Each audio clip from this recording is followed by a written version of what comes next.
এ যুবকেরা গল্প বলতে আসেনি গো, এরকম একটা একটা করে কত যুবক চলে গেছে, একটা একটা করে কত যুবতী চলে গেছে গো। তোমার যৌবনটাকে আল্লাহর বিরুদ্ধে লাগাও না গো, তোমার এই ক্ষমতাটাকে রাসূলের বিরুদ্ধে লাগাও না গো, তোমার এই ক্ষমতাটাকে মিথ্যার পক্ষে লাগাও না গো, তোমার এই ক্ষমতাটাকে আল্লাহর ঘরের বিরোধীকারীদের পক্ষে লাগাও না গো। এ যুবকেরা রূপ যৌবন আল্লাহ দিয়েছে, বুড়িরা রূপ যৌবন আল্লাহ দিয়েছে, এটা আল্লাহর রাস্তায় লাগাও, আল্লাহর রাস্তায় খরচ করো, কারণ এই যৌবন বেশি দিন নয়, আবার তুমি বার্ধক্য হয়ে যাবে।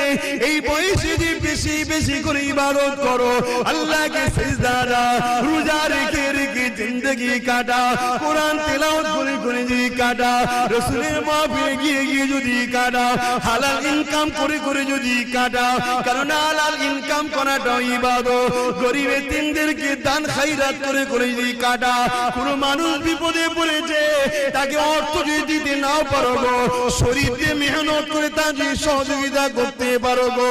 এ যুবকেরা মনে রেখে দিও, কাল কিয়ামতের ময়দানে এত কঠিন জায়গা হবে। কি মনে করছো দুনিয়ায় সব জায়গায় দাদাগিরিতে পার হয়ে যাবে, লাঠির জোর আছে, প্রশাসনের জোর আছে, নেতার জোর আছে, সব জোর দেখে দুনিয়ায় চলে যাচ্ছ, মনে রেখে দিও আখিরাতে দেখাবে মনে করে রেখেছো না বন্ধু না। আল্লাহ কিয়ামতের দিন বলবে জাহান্নামকে, এ ফেরেশতা যা আমার জাহান্নামকে নিয়ে যা, পাশে বা ৭০,০০০ জিনজিল দিয়ে আল্লাহ জাহান্নামকে বাঁধাবে।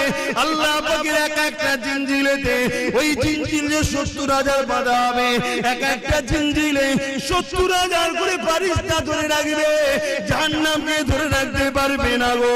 লম্বা লম্বা জিল পার করে গুনাহগার করে ধরতে যাবে গো। ওই জমিনে আদম নবীও নফসি নফসি বলবে, মুসা নবীও নফসি নফসি বলবে, ঈসা নবীও নফসি নফসি বলবে। এ যুবকেরা তাহলে তোমার আমার কি দশা হবে সেদিন? আল্লাহ দোস্তরা, আল্লাহ নবীরা তারা যদি নফসি নফসি করে, তোমার আমার দশা কি হবে? দাদাগিরি বেরিয়ে যাবে, মস্তানি বেরিয়ে যাবে, রক্তের গরম কেটে যাবে। ওই দিনে তোমার আমার কেউ দাঁড়াবে না গো।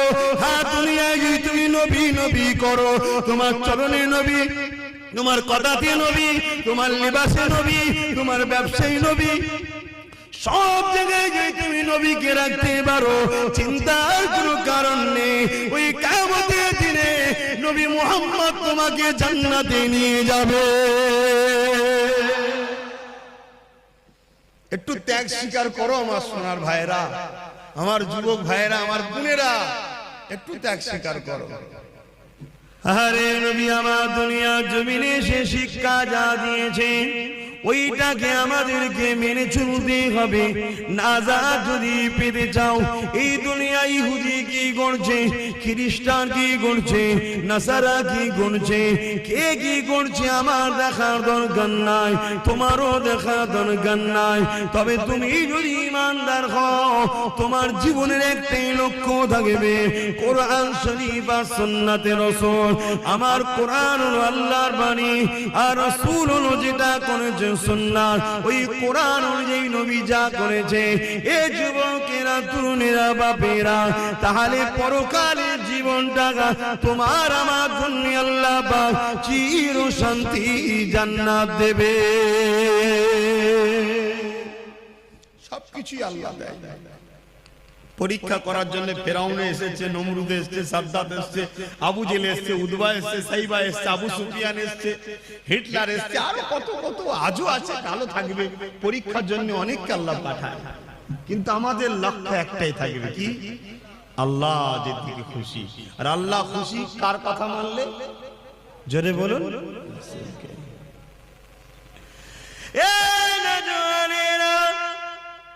আল্লাহ নবী জানিয়ে দিলেন, লা ইউমিনু আহাদুকুম হাত্তা আকুনা হাব্বা ইলাইহি মিন ওয়ালিদিহি ওয়া ওয়ালাদিহি ওয়ান নাসি আজমাইন। বাবারা তোমরা নিজেকে ইমানদার মনে করো না ততক্ষণ পর্যন্ত যতক্ষণ না তোমরা তোমাদের ধন দৌলত জমি জায়গা টাকা পয়সা এমনকি নিজের জানের থেকেও আমি রাসূলুল্লাহকে বেশি না মহব্বত করবে ততক্ষণ পর্যন্ত তোমরা ইমানদার হতে পারবে না।